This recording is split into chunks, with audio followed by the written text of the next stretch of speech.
Kapayapaan ng sumayinyong lahat. May pinapasabi lang sa iyo ang ating Panginoong Diyos sa ating pagdiriwang sa mga oras na ito.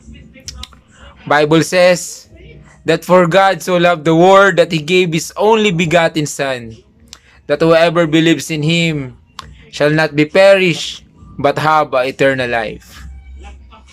Hindi man eksaktong December 25 pinanganak ang ating Panginoong Hesus, ngunit sigurado tayo na siya ipinanganak.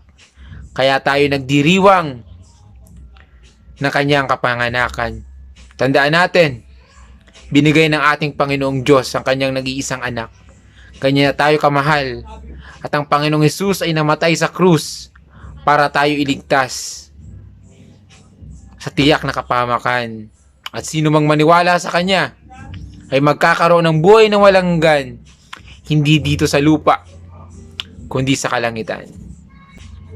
Manalangin ka lagi. Mahal na mahal ka ng ating Panginoong Diyos. Shalom.